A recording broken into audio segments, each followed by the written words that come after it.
लूका रचित सुसमाचार 18 अध्याय 9 से लेकर 14 आयत तक।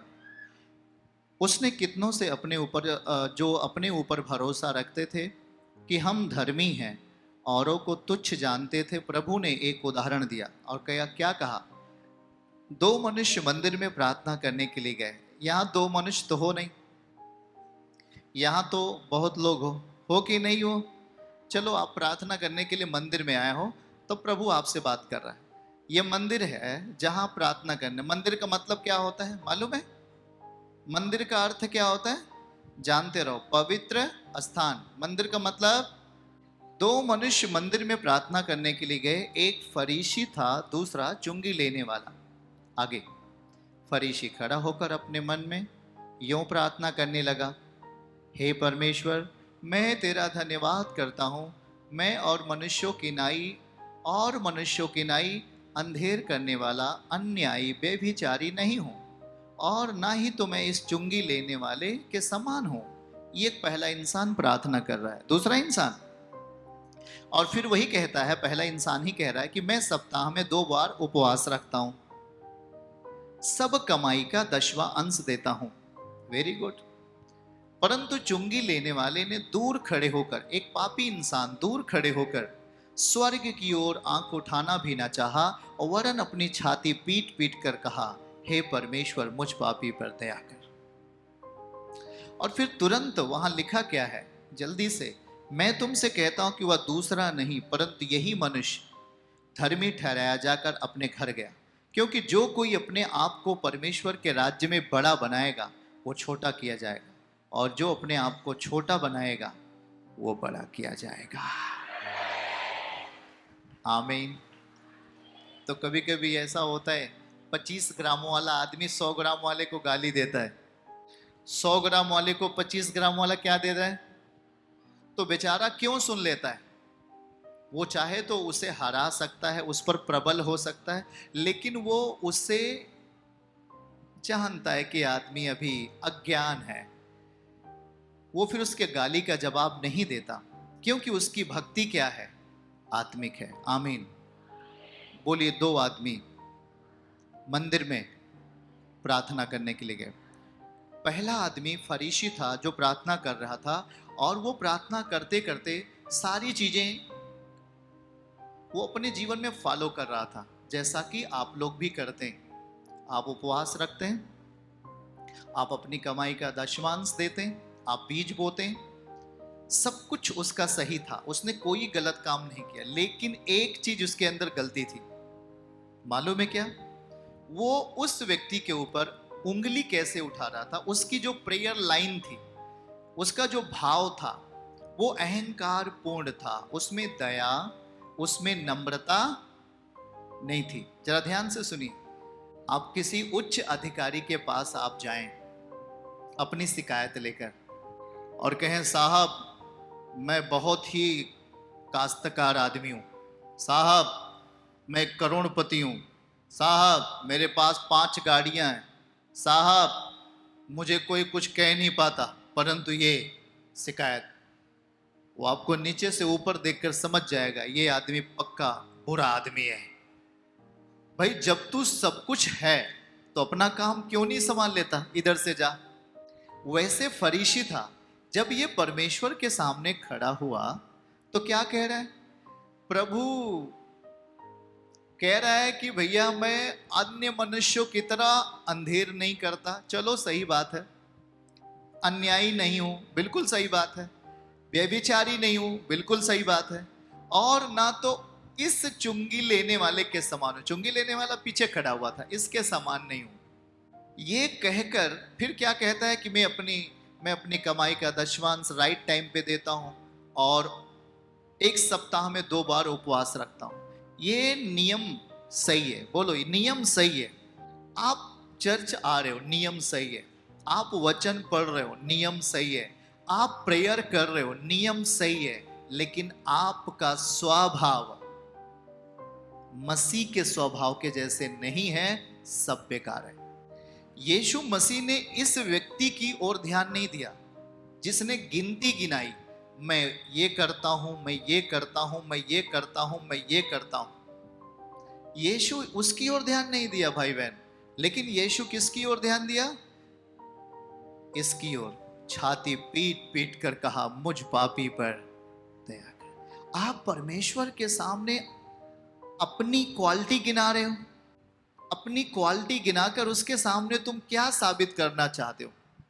हम आप एक मनुष्य हैं, हमारे आपके पास एक ही रास्ता होता है। आप बहुत धनवान बन जाओ, लेकिन आखिर में आपको दया की जरूरत पड़ेगी, इतना सोच लेना। आपके पास अरबों संपत्ति हो जाए, चारों तरफ आपके पास पैसे आते हों, लेकिन एक दिन आप कहोगे, हे प्रभु मुझ पर दया कर दे, दया कर दे प्रभु, मेरी ये समस्या है, दया कर दे, ये पैसे से नहीं जा रही है, ये बड़े हॉस्पिटल में गया अब नहीं जा रही है, प्रभु मुझ पर दया कर दे। और वही आप पर दया करता है। सही है कि नहीं? तो एक आदमी अपनी क्वालिटी गिना रहा है कि मैं फलाना हूं, ठिकाना हूं, मैं ये हूं, मैं ये हूं, मैं ये बलवान हूं, मैं इतना हूं, मैं इतना हूं। प्रभु उसकी ओर नहीं देखा, लेकिन प्रभु देखा किसकी ओर? यही तो प्रार्थना का आकार मैं आपको समझा रहा हूं। आज प्रभु कह रहा है, मैं आपको बुरे काम से छुड़ाऊंगा और स्वर्ग राज्य में ले जाऊंगा। ये कैसे होगा? ऐसे होगा, फरीसी की तरह प्रार्थना करने वाला व्यक्ति, वो सारा नियम पूरा करता था, वचन पढ़ता था, पवित्रताई में जीता था, अपना नियम से टाइट बोता था, दशवंश बोता था, बुराई नहीं करता था, अन्याय नहीं करता था, लेकिन प्रभु उसे नहीं चाहा। हेलो भाई, जवान लोग सुन रहे हैं? प्रभु उसे नहीं चाहा। कारण मालूम है? क्योंकि उसके हर शब्दों में अहंकार था, उसके हर शब्दों में प्रार्थना का स्वभाव नहीं था, उसके हर नेचर में, उसकी हर बातों में प्रार्थना का आकार। प्रार्थना का मतलब क्या होता है? जब आप एक जिला अधिकारी के सामने जाते हैं, जब आप एक एसडीएम के सामने जाते हैं, जब आप कोई भी आईएएस, पीसीएस, आईपीएस के अधिकार युक्त व्यक्ति के सामने जाएंगे, आप कैसे प्रार्थना करेंगे? आप लेटर पैड पे आप लेटर लिख के जाते हैं कि नहीं लिख के जाते हैं? आप सविनय निवेदन है, प्रार्थी लिखते हैं कि नहीं लिखते हैं? वह क्यों लिखते हैं? किसके सामने लिख रहे हैं? किसी साधारण व्यक्ति के सामने लिख रहे हैं क्या आप? वो एक अधिकार में है व्यक्ति, और वो अपने अधिकार से आपको पोषित कर सकता है, वो अपने अधिकार से आपको ऊंचाई दे सकता है, वो अपने अधिकार से आपको सुरक्षा दे सकता है, वो अपने अधिकार से आपको बचा सकता है।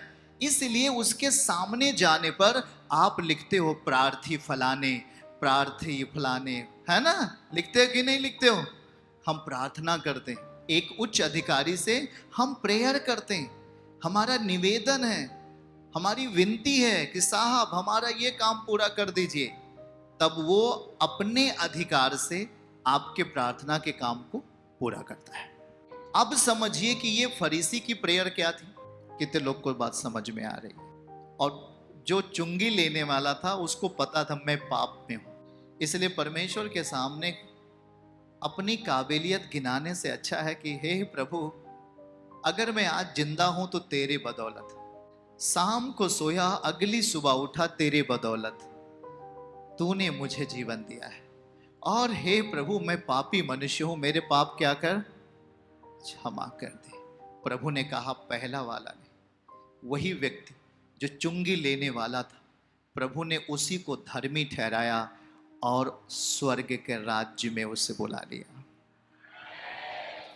आपकी प्रार्थना ऐसी ही सुनी जाएगी।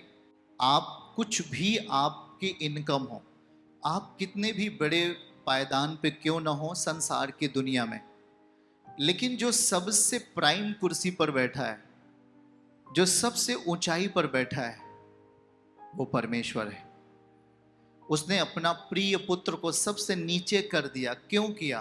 ताकि हम परमेश्वर की समानता में फिर से आ जाएं। बातों को समझ रहे कि नहीं? मनुष्य क्या हो गया था पाप के कारण? जानवर हो गया था, जानवर से भी बेहतर हो गया। हो जाता है कि नहीं हो जाता? पाप आने के बाद इंसान क्या हो जाता है? पूरी तरीके से पागल हो जाता है। लेकिन यीशु मसीह इसी पाप में आया और पाप को हरा कर हमारे आपके अंदर से हमें आपको इंसान बना दिया। आमीन। और वो अब कह रहा है कि तुम्हारी प्रार्थना नम्रता की प्रार्थना, दीनता की प्रार्थना से शुरुआत होनी चाहिए। आमीन। हाँ भाई बहन, हाँ, चुंगी लेने वाले के समान प्रार्थना करने वाला व्यक्ति जीवन के रास्ते पर होगा। पर फरीसी आत्मिकता का रूल पूरा करता था, लेकिन उस रूल में वो ये दिखाता था कि मैं। एक आदमी आया, बोला भैया हम आपको ही 10वां अंश देना चाहते हैं। टीम बोलती है कि आप बीज बो दो जहां पे आप बोना चाहते नियम से। नहीं नहीं, हम आपको ही देना चाहते हैं। डोंट वेरी, कभी नहीं। आप परमेश्वर को आप किसी मनुष्य को दिखाकर अपने आत्मिकता के काम को पूरा करेंगे, वहां कोई फल नहीं। अब ये व्यक्ति अपने काम को किसके सामने दिखा रहा है? परमेश्वर के सामने। वो हर आत्मिक चीज को पूरा कर रहा है, लेकिन उसके आत्मिकता में कंगालीपन है। उसके आत्मिकता में कौन सपन है भैया?